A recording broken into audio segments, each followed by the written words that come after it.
Welcome, everyone, to Ladder Daily Digest. We honor creators, and we have a relatively new creator today. He's Carlos Romero. He has a new channel called Can Ye Feel So Now? Welcome to the show, Carlos. Thank you, Gene, for having me on. Yeah, and so a lot of things are new. I was introduced to podcasting by Steve Pinecker of Mormon Book Reviews, and it was really nerve-wracking at first. I just got a little bit more of a feel of it.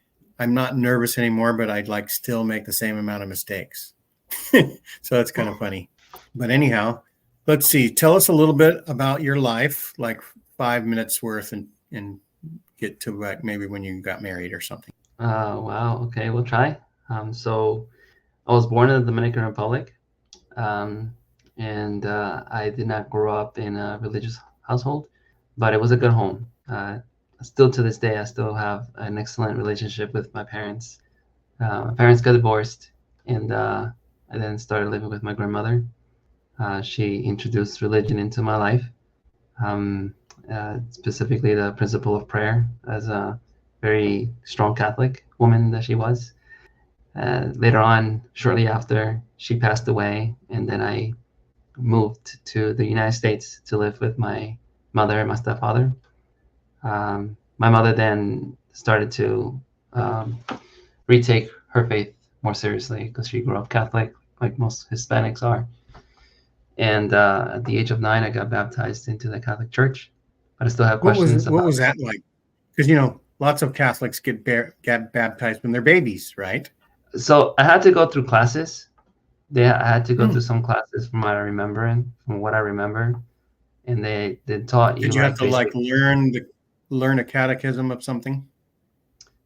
From what I remember, they will teach you like basic teachings of the Catholic faith, right? Like original sin. That was like weird to me when I first heard it explained to me. I did not agree with it whatsoever. It didn't make any sense to me. Like this idea that because of what Adam and Eve did, we're all gonna pay for it. It's like, what? And when they explained to me the concept of the Trinity, I'm like, what? it didn't quite make sense. But regardless, even though I didn't grow up going to church in my younger years before that, I still had to believe in a higher power at that early stage in life. I still very much remember in the Dominican Republic when we lose power. I will look at the skies at night, and one time, like I was contemplating, it's like, no way, all of this just came from nothing. Like there has to be something more out there. But I think that I'm very grateful for my Catholic roots. I learned a lot, even though I don't agree with this theology. And it was an introduction to Christianity, of course. So there was a baptism ceremony for you. Did family and friends come? Yeah. There were a few just as part of the mass. So it's a special ceremony in which other kids that were baptized into the church my age and so forth. Not all Catholics get baptized when they're babies, because I don't think my mother never really believed in the whole getting baptized as a baby thing. Infant baptism, she didn't believe in that. So, but in New York, I did have some family members. I have my uncle, who he himself was not a Catholic. He still to this day, he's a strong Pentecostal. He loves his church and so forth. And so my family is very religiously diverse, But regardless, your mom's brother, the uncle. No, that's my father's brother. My father's brother who lives there. He doesn't live there anymore, but we had like a few family members that lived in the New York area. But after that, we will go to mass and whatever. And I think that because of my exposure to religion in that way, I started having questions about God more. And I don't think that were answered. I started listening to my friends at school, because I think at that age and the stage of life, I wasn't the only one of my peers that were going through some kind of religious teaching or something. Like New York City is a melting pot. And if you ever been to New York City, you will know that you find everything and everybody from everywhere exists there, from food to religion to people to ideas to whatever. And once I started to be more religiously conscious, I started to recognize that there was like a different church at almost every corner in the city. And my friends were just as religiously diverse. And so I would listen to some of my friends in school who I guess they were coming from a very strong evangelical background. And they were like, oh, you shouldn't be praying to saints, or you shouldn't be praying to the Virgin Mary, or this and that. And then I will listen to them. And it's like, you know what? Maybe they're right. But at the end of the day, their church is just a copy of the original. And if there's anything wrong with the Church of Christ, then Jesus himself is going to come and fix it. So, but at the same time, I'd never liked the fighting that you always see among churches and stuff like that. And so Right. I always looked at dogmatic disagreements and people saying, oh, you're wrong because Jesus did this or something like that. And it didn't make sense to you. It didn't make sense to me. And it didn't make sense, the idea that like, oh, if you don't belong to this church, like you're going to hell, or if you don't believe a certain way, like you're going to hell. To me, I saw a lot of beauty in the other churches and the other religions. Me being part of a very religiously diverse family as well, like I don't think my uncle's gonna go to hell because he's not a Catholic, or vice versa. So I always thought, and still I look at it that way, you might believe in different things, but we're all like Christians and whatever. And I never really understood that. So I was not fully content with, because I still had a lot of questions about God, but I was content with where I was at. And I was like, yeah, whatever, it's all the same thing. Love God, love everyone else. That's all, And but then the missionaries came, and then that changed everything in a positive way, because what I would like is also that I would like to listen to what others have to say, right? I always like to learn about God. Did they just knock on your door? So no, we had my stepfather apparently was a member of the church. I didn't know. Oh. Nobody knew. But he was not an active he's like member. Inactive. Yeah, right. He was an inactive member for most of his life. And at the time, his brother submitted our names to Salt Lake City. And right. So then, and my stepfather's Puerto Rican, by the way. So then Salt Lake City contacted my mother. And my mother at the time, she was looking for something more. And she wasn't finding it in the Catholic faith. She was looking for answers, I guess, to her own personal questions.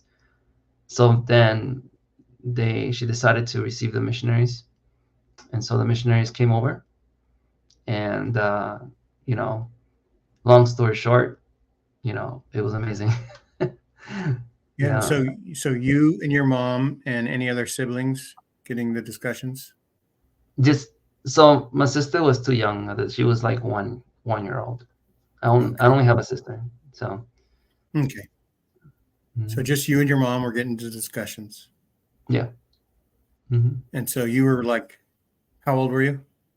13. 13. So you're old enough to, like, if they say read this, you could read it. And if they challenge you to read some of the Book of Mormon, you could do that. There was no problem, except for the weird names.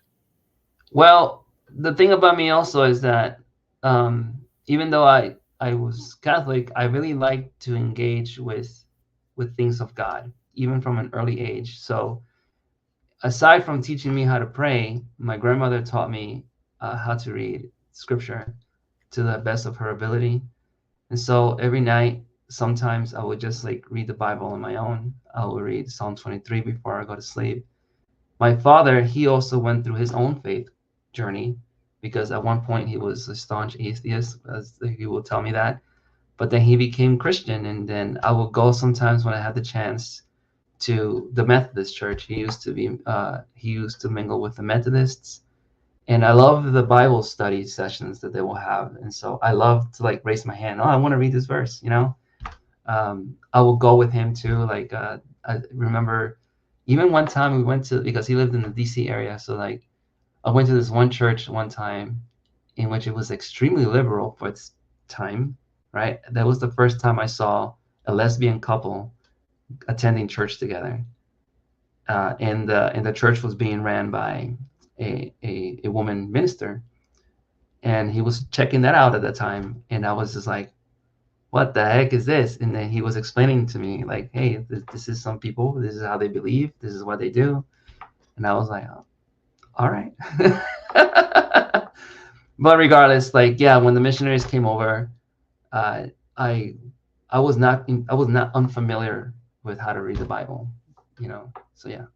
You and your mom got baptized really quickly. Now, did your stepfather then attend church with you as well? He tried. He said no, hard pass for him. He had his own issues, and he was never really open with as to why that was. But I remember one time, it was interesting. This is the first time I ever heard him say anything like this. Years later, by the way, this was like I think I was just like out of the military or was about to. Yeah, I don't know. I think, yeah, it was after I joined the military, or while I was in the military, I was home for leave or something. And my stepfather, he says something to my mother, something like there was something else, whatever. But he said, listen, there is no other church that's true. This is the church that's true. And I was like, what the heck? Where did that come from? That's right. Is that the same guy that didn't want to go to church with us? Yeah, and so I don't know. Still was. I mean, one of these days I need to like really sit down and I've never had that conversation with him, to be honest. And but yeah, so it was just me and my mother that were just like attending church during that time. Mm-hmm.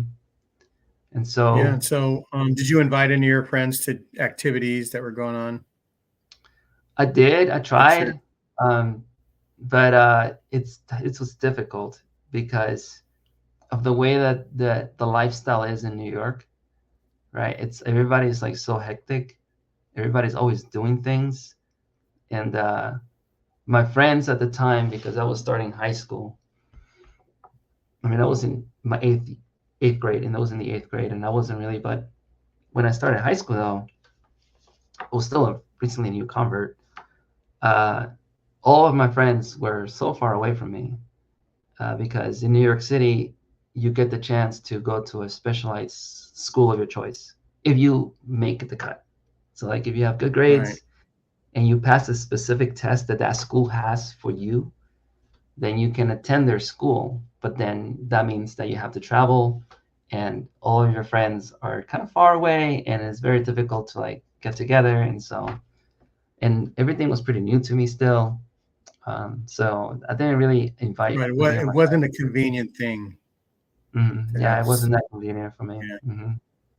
Yeah. So you get baptized, and then you become a deacon right away. Yeah, I was a deacon for like a year before I became a teacher. Mm-hmm. Now, how did you feel about passing the sacrament? Do you remember like being sort of nervous or proud, or where am I supposed to go? I remember because we had a seating chart.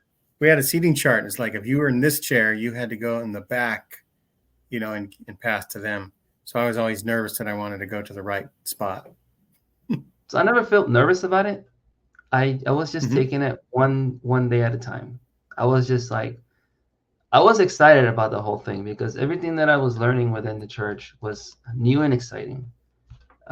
Everything that I learned about like the Book of Mormon was a big one for me because before the missionaries came over, I was thinking to myself like, well, if God is the God of the whole world, why is there no evidence of him in other parts of the world? And out comes the Book of Mormon, and it's like, whoa, the doctrine of the Godhead was like a huge answer to my questions, right? The plan of salvation too was like so merciful. It's like, yeah, that makes a lot of sense. Like even if you don't belong to the right church or whatever, there's still a place in the kingdom of God. Like Jesus said in the New Testament, there are many mansions in my Father's kingdom. That makes total sense. And so, and also were you able to have some leadership experiences like in deacons, teachers, or priests quorum? No. So the thing is that my branch was very small. And when you have a small branch like that, you don't get to see the church in full splendor as you will probably see in Utah, right? So And now like you'll you were probably, the deacon and the teacher and the priest. yeah. So like when I first got baptized, there were a lot of youth, right? Okay. And then it dwindled, and then it goes back up. Like it was like there were times of like expansion and decreasing and expansion over the time. And I was one of the few ones that would just continue to go. And I think it had to do a lot with my determination to really understand the doctrine more, because really I was hooked to the church. Like this is awesome. I loved it, especially because my stepfather. Let's just say that something tragic happened within my family, that my mother was left to fend for herself, and she was just there, and I was with her and with my sister, who was very young. The church became a refuge for me from the storm, if that makes sense. It allowed me to have a place in which I can literally feel peace. I remember when my mother and I started to practice the keeping the Sabbath day holy thing, like this, no, Sunday, we're going to rest. And we did it to the best of our ability, even though we didn't No video understand it. games. No video games or nothing. I just want to chill. I'm just going to rest. We're going to spend time Now, was that together. also like no going to anybody else's birthday party or No, going no, we shopping? weren't that strict about it. It's just Oh, that when we said like day of rest, meaning like let's try not to do anything. Let's have some family time. Let's, like I remember like in the summer days, it was so hot. Like let's just prepare some easy sandwiches and let's just chill here and eat that. Like it sounds silly, but like it's those moments. It's like taking that moment to just stop everything and just did rest. you help your mom cook and do things around the house? I tried. I tried. Mm-hmm. I was never a good cook. I remember my sister was complaining sometimes because I couldn't even make mac and cheese right. I tried, but we really did work together, my mother and I. Mm-hmm. Sometimes I will get out the school, and then I will have to go and pick up her paychecks, and then I'll have to pick up my sister, and then I will have to like teach her and do her homework with her, and then do my homework with my own homework. And those a few years were very turbulent, but it wasn't because of church. It would have been worse. I remember when the whole thing started happening, when everything started to fall apart around us. My mother didn't know what to do, um, and I didn't know all the details that were going on because she didn't tell me. But I remember that we didn't have any food. So then the branch president actually sent the eldest quorum to check us out because he was aware of what was going on. And like they looked around the house, they saw that we had any food. We didn't know how the church operated. So then right away, we got like three months of free food. I'm like, what is this? And we were so surprised by that. And then that's when I started learning about the welfare program that the church has, and that the money that we actually donate actually put to good use. And Mm-hmm. from that point on, I started to see, oh, wait a minute, this is not. And then I didn't know either that the leaders weren't getting paid. So when we were introduced to that, we were like, wait a minute, this is different. This is good. Like this is what church is supposed to be like. Because you hear so many what is called priestcraft, right? People taking money from their members, from the congregation, they use it for themselves. And the church and the money is not used to help the poor how it's supposed to be. But I've seen the church in action in helping my family, in helping others, and I've been able to help others in the same way in many instances. So Right. And as you were growing, you turned 18 at some point. You needed to make a choice, right? You had to decide whether to go on a mission or go to college or do something else. How did you well, decide what to do? at the age of 18, I already knew what I wanted to do. So I didn't want to serve a mission at first. When I first joined the church, I remember one time I was sitting down in sacrament meeting, and I saw an elder like next to me, and he was a hardworking elder, and he was just falling asleep on the chair, like, and I was like, I don't think I want to do that. But in the mid 2000s, President Hinckley, he invited the whole church to read the Book of Mormon by the end of the year, and that was life changing for me.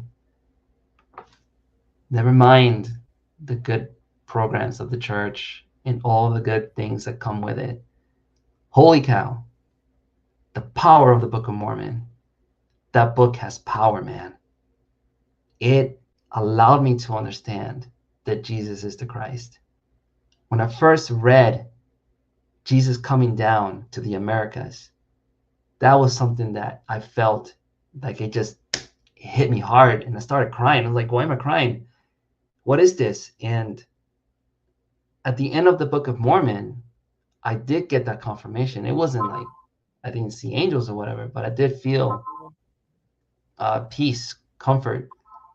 And I asked, and I went through a series of questions within my mind, but because you got to think about this as well. It's not just what you feel, is you got to think about it. There's no way that Joseph Smith could have come up with something like that. I said to myself, this is true.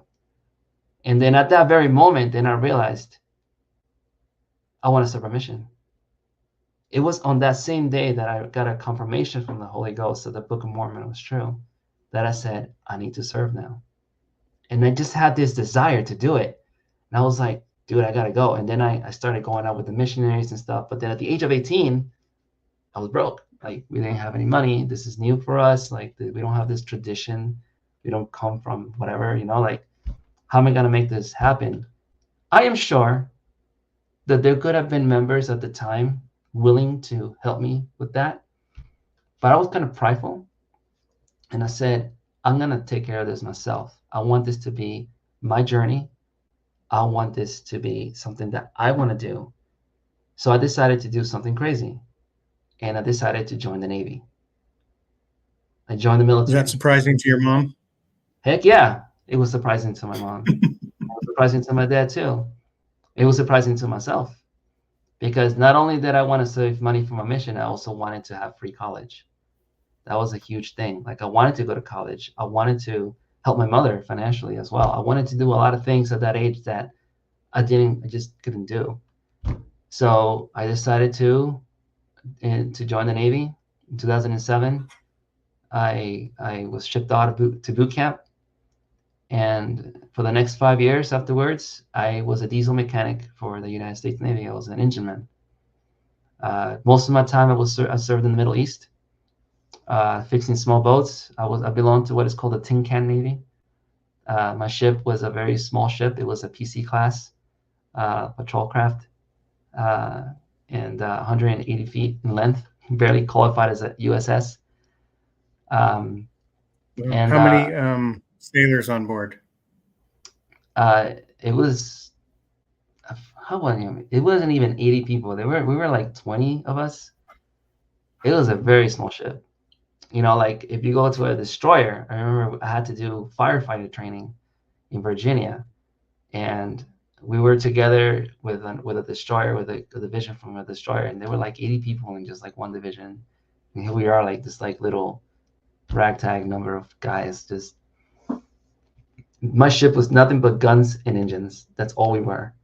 It was at one point in the early 90s. It was used by the U.S. By the Navy SEALs, but then they got new toys, and so like the PC class was then used for other things. So, yeah, that's pretty good. Yeah, so that is kind of interesting.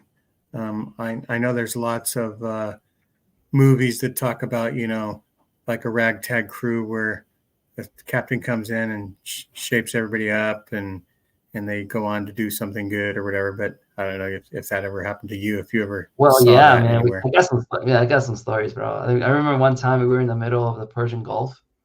I just got off watch, and I was like, okay, let me lay down. lights go off. And then I was like, okay, the emergency generator is going to kick in. It kicked in.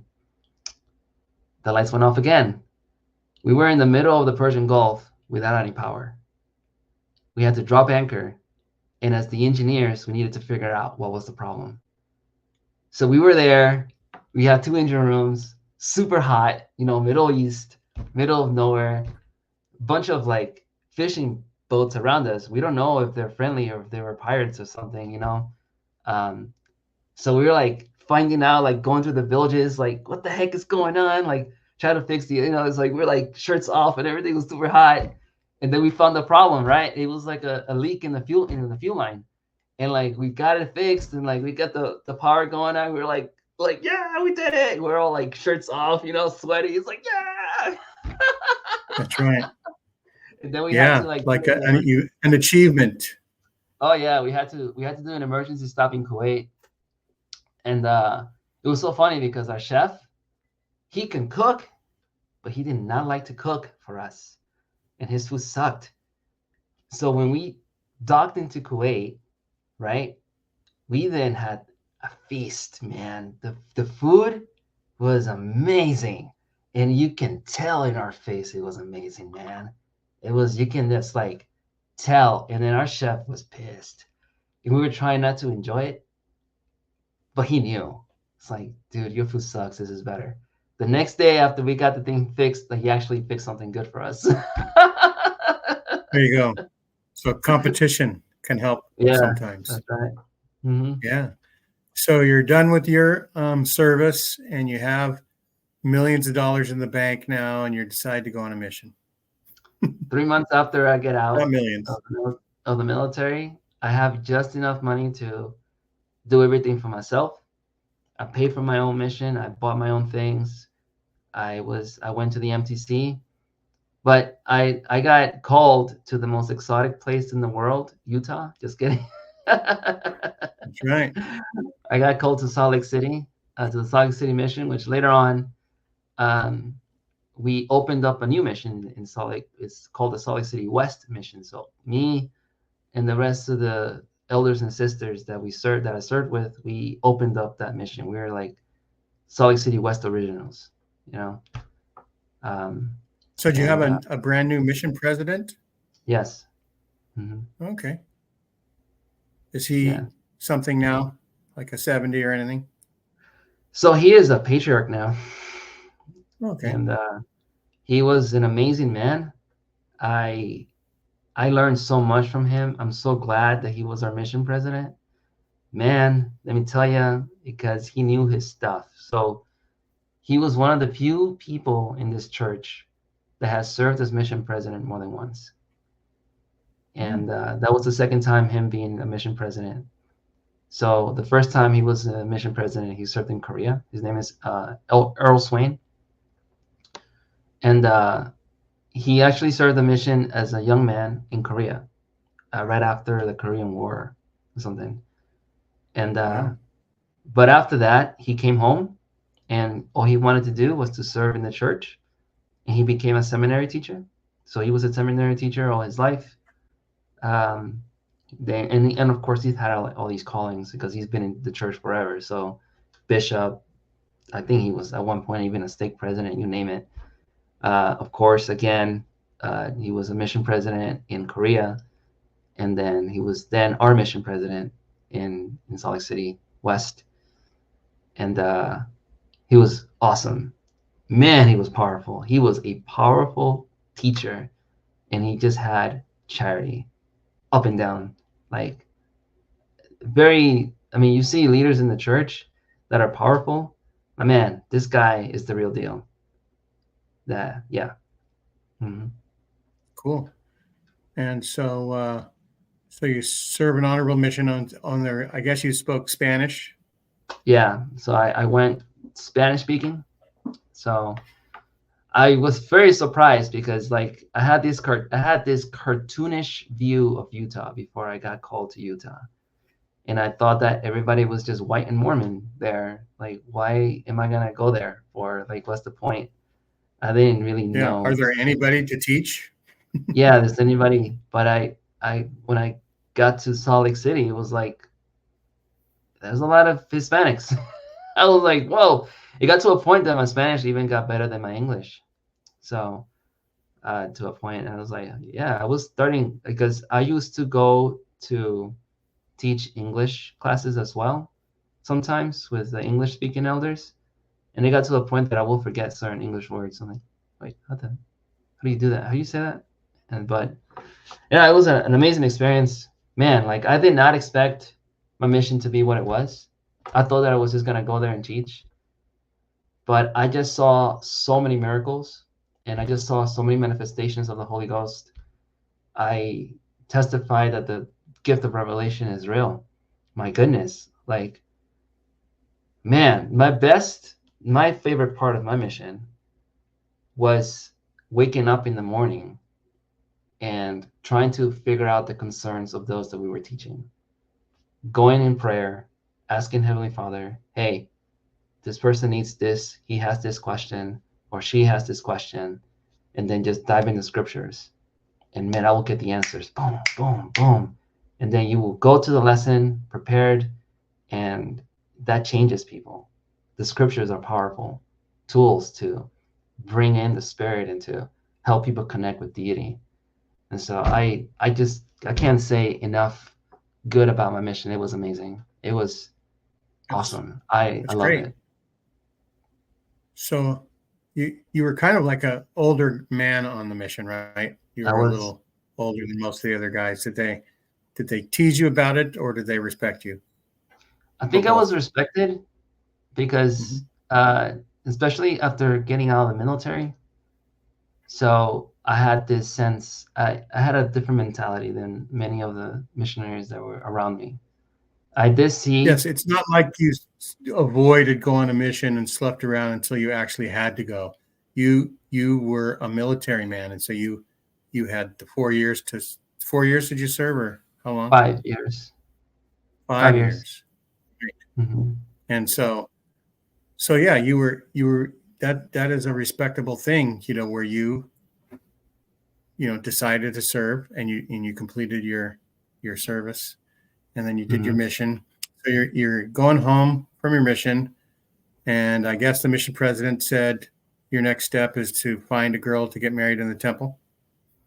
Yeah, that's what people say. That's like the logical next step. But my situation was a little different than most because again, I don't have this. I think it does matter a lot if you have like what is called like pioneer stock, or like if you have the mission as a part of your like upbringing and culture.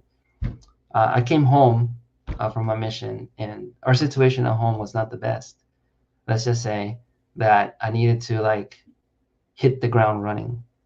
So I didn't know where to start. I didn't know what to do. But you had your GI Bill. Yeah, but I didn't use it right away. Okay. I didn't use it right away because I didn't know how to use it.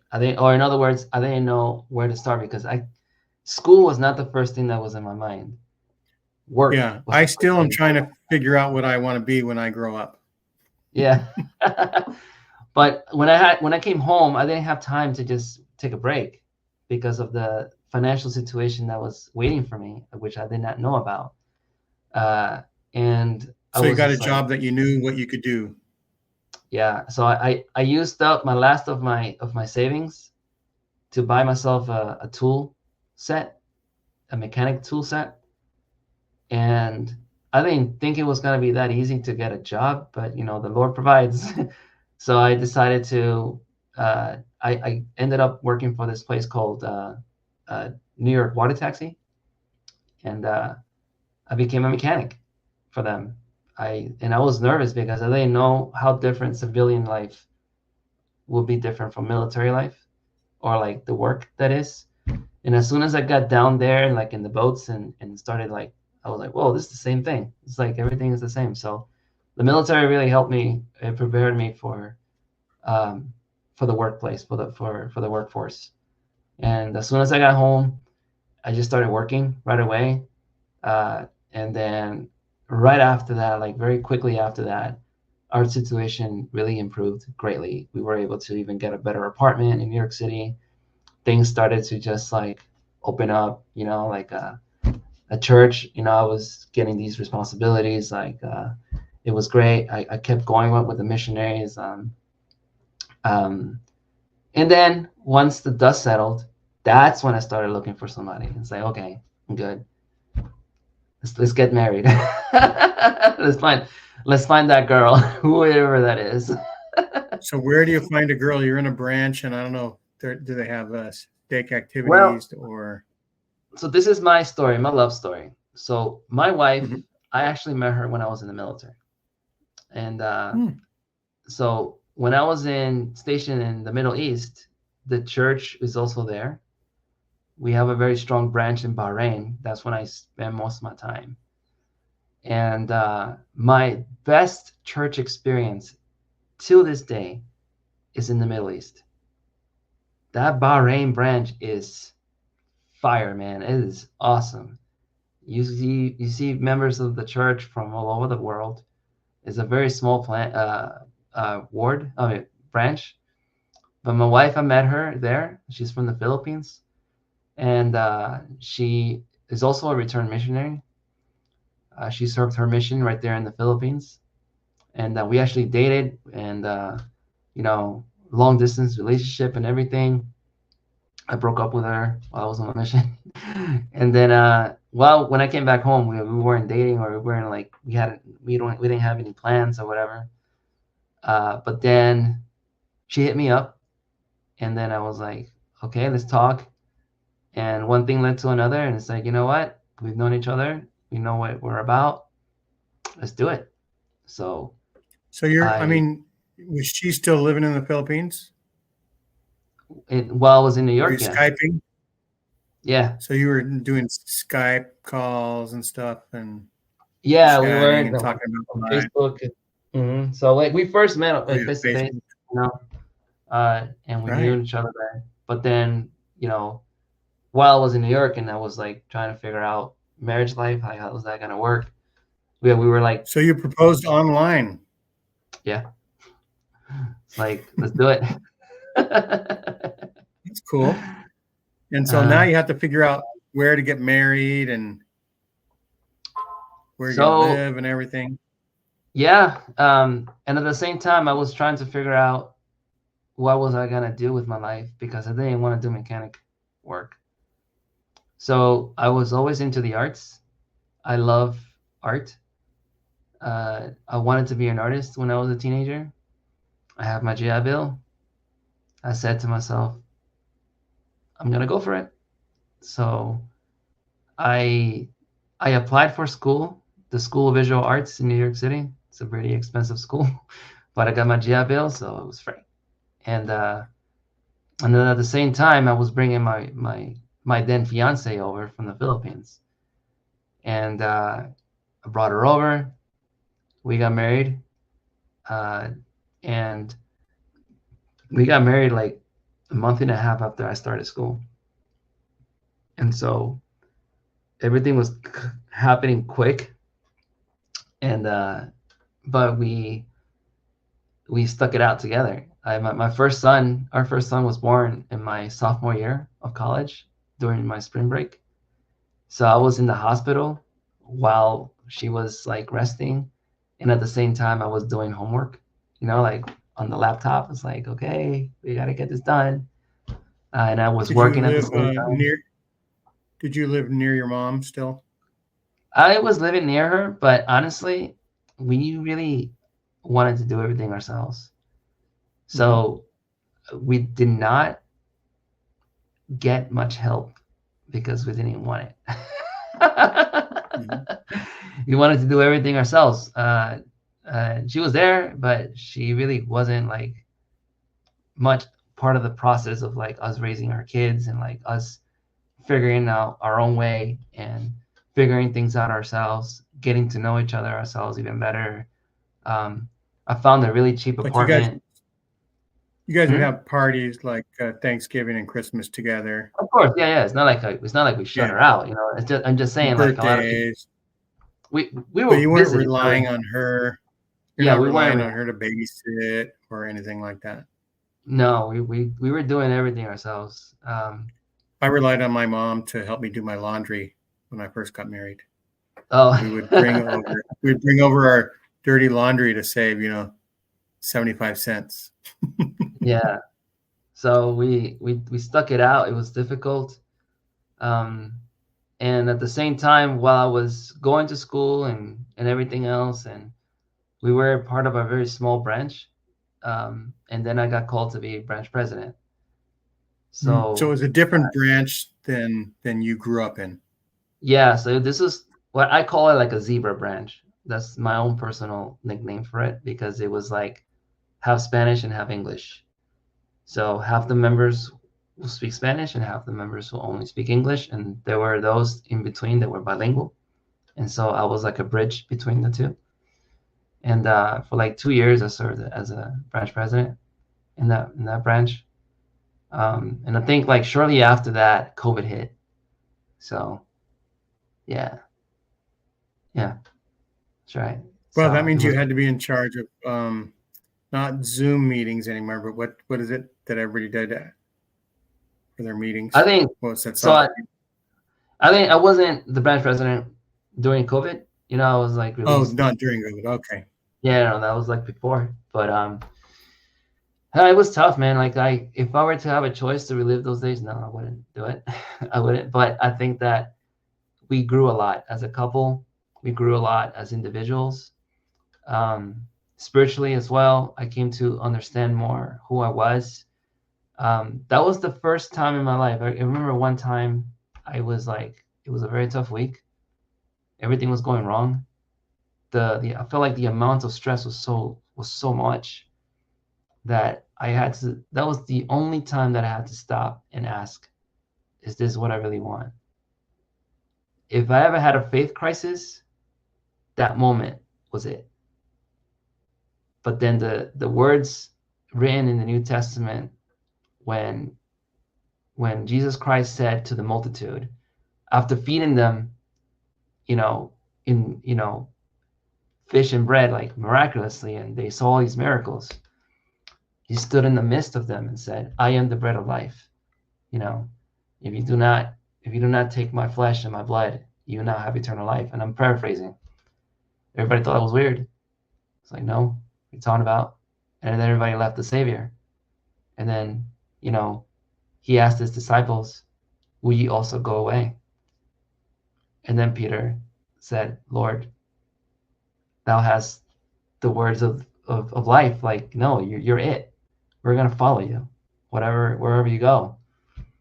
And that was the decision that I made at that moment. It's like, yeah, I felt down, but I said, no, this is where the Lord wants me.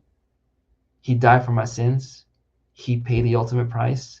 No one else suffered more than he did. I'm going to follow him. And what year was that about? Maybe 2017, maybe. Okay. 2017. Yeah, so you went back in time a little bit. Yeah, okay. Yeah. So then, but we got out. I learned a lot about myself.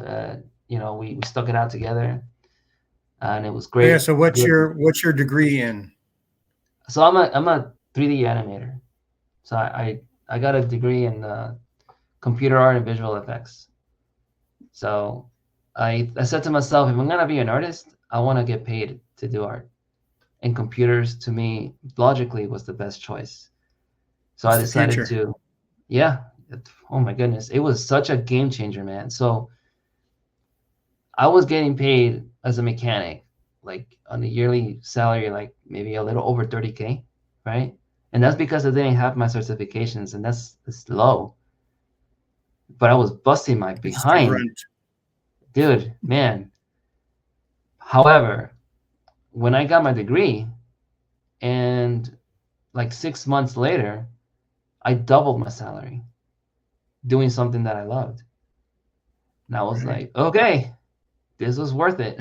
I started working for this place called Biodigital as an intern, and then they liked my work, and so then they hired me as a freelance artist, and now I'm working full staff for them. So it's a good success story where you got to be an intern and then they hired you. So that is pretty good.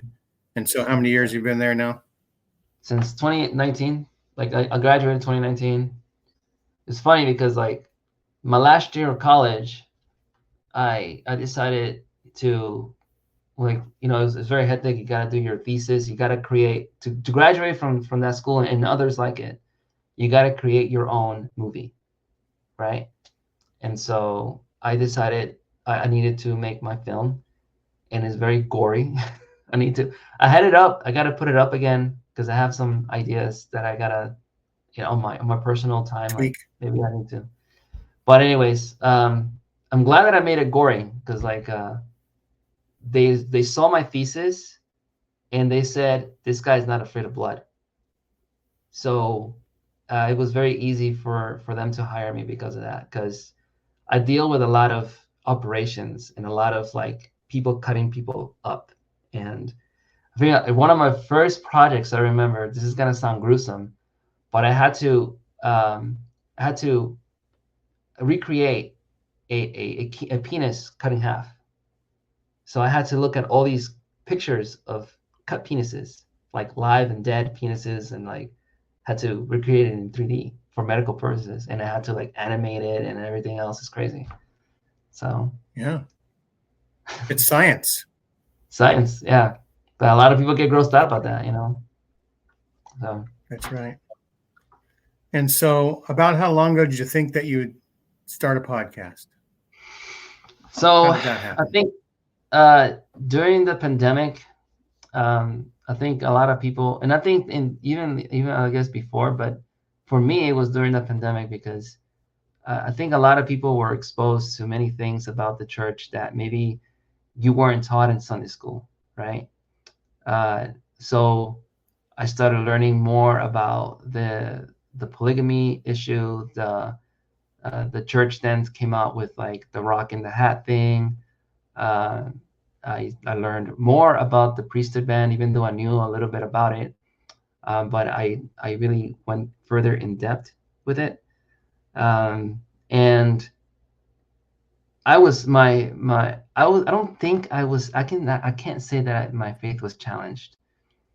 I didn't have that like earth-shattering experience that many people experience when they encounter these things, because my testimony of Jesus Christ in this church I've really depended on my own personal experiences and the logical conclusion that I've come to, the evidences that have been presented for the Book of Mormon. And I started to learn about this, and I then went down the rabbit hole, and I started to learn more like anti-stuff and like the CES letter. And then I got to know, I was introduced to the world of apologetics within the LDS world. And I thought it was fascinating. I then realized, oh, wait a minute, I need to up my game. I need to know more. So I dove as deep as I could. I started listening to like the apologetics, like Fair. I found Saints Unscripted is a really good channel. And then I saw a post on Facebook from one of my former missionary companions. He wasn't my companion, but he did serve in my mission with me. And he was interesting because I admired him from afar, because everybody would be like, oh, he knows the scriptures, like he knows a lot. And I always admire people that know more than me, that are very smart, that are like, okay, there's someone that I can look up to, like he's cool. And from time to time, I will see like his Facebook feed will show up, like he was doing well, it seemed like it. And then he posted like one time like a post. It's like, everything is false, like I don't believe in this anymore, like. And then I was just like, what the heck is going on? You know, like I've seen other people leave the church that served with me, but as I was thinking about them, I wasn't surprised, because to me at least, they weren't putting the effort into it. I remember their experience in the mission field, and they weren't putting the work. Like you're not really trying. And I wasn't surprised that some of those people left the church. But this guy in particular, Right. I was just You blown weren't away by being that. judgmental about those people. You're just observing. I was also serving like, okay, like everybody's like, but everybody, you gotta do like what is called like righteous judgment. Like you gotta think like, okay, why is this person Mhm. that? And I didn't express that to anybody or anything. Those are just things that I kept to myself, and I will never divulge those people's names. Right? It's just something that I look at and I see. I say, okay, fine. Everybody makes their choices. Never really affected me. But this individual, though, because I had so much respect for him, I was just like, that really rocked my world. I was like, whoa, like, That was where did this shocking. come from? Like, what the heck is going on? To the point that I really couldn't sleep that night. I was like, what the heck? Like, doesn't this guy remember the miracles? What happened, bro? And then I had the courage to say something on his post. It's like, bro, don't you remember the miracles? And I explained to him one miracle in particular that happened. And him and I, we went at it. Like this like long conversation back and forth, back and forth. It became private. We kept talking to each other. And then from that point on, I was like, yo, I need to do something. I need to speak up. I need to defend my faith that I love so much. So I started posting on Facebook. I started getting into like these like Facebook groups and like sharing my thoughts and like this and that. He gave me a copy of the CES letter. I started reading it. And then honestly, as soon as I started reading it, I started laughing out loud. I'm like, why do people, why? Like, it doesn't make any sense to me because the CES letter presents itself as this basket of truth, when in reality it's just a bunch of half truths and lies, which have been debunked by many people. And you can yourself read it and debunk it yourself. Just do the work. And so there was this really good place called Bible Hub on BibleHub.com, in which you can compare like a bunch of different Bibles and compare them to each other. And I was reading the words of Isaiah. First time ever, I was actually comparing the words of Isaiah from the King James Version to like the Book of Mormon. And I was comparing it to other versions, and I was comparing it to the Dead Sea Scrolls. And I was learning like so much. And my testimony of the Book of Mormon increased because of that. I was like, yo, how do these people like believe in the things that are written in this letter? And I got so angry that this letter is actually like fooling people into believing that they're actually telling the truth. And it's like, no, not on my watch. This is the Church of Christ, and I'm going to say something about it. And so I decided to post, and then it got to the point that I was like, I need to take this to the next level. I'm gonna make a YouTube channel. So I was like, I didn't know how I was gonna, and I'm still learning, but like about close to 6 months ago, I posted it, and here we are. And it's like a evolution, so that's where I'm at right now. Like, I know that everybody has their own ideas, everybody has their own opinions, but especially as a man of color, I think that I need to stand up for the faith, and I need to at least lend my voice. And so that's where I'm at. That's how my channel came to be.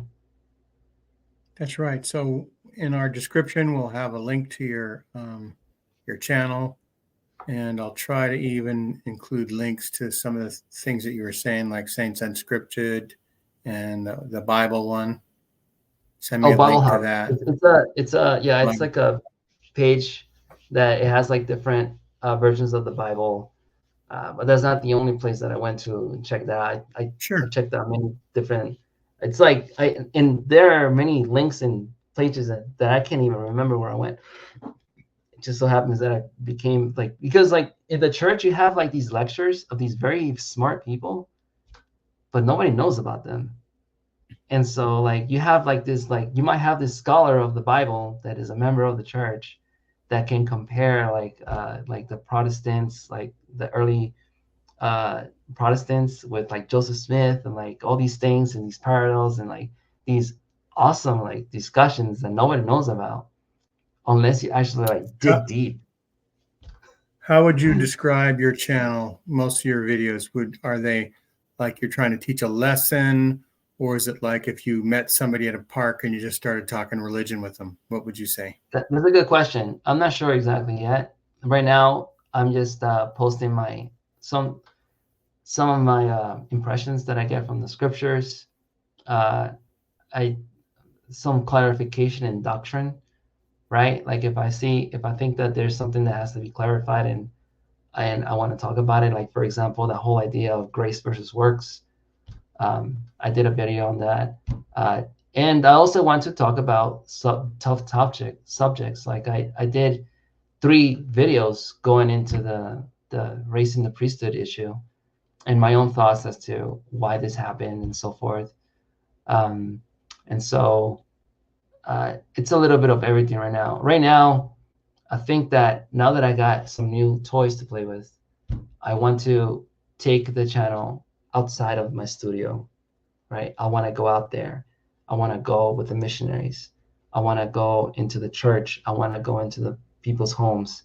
I want to have right now at this point, my vision as of now is that my channel can be a place in which the voices of the Latter-day Saints can be heard, not just the ones that are in the apologetics world, but the lay member. Like, what do you guys do at nighttime or during the daytime? Sorry, like in your life, Practical like stuff. practical stuff, like like because many people think that we're a cult, that we're evil, like the church is this evil empire, but many people don't understand. Maybe you just chant all day or something. I don't know. What do you do? Yeah, whatever. Like what do you do? Like we are the church. Mm-hmm. Like everybody's a volunteer.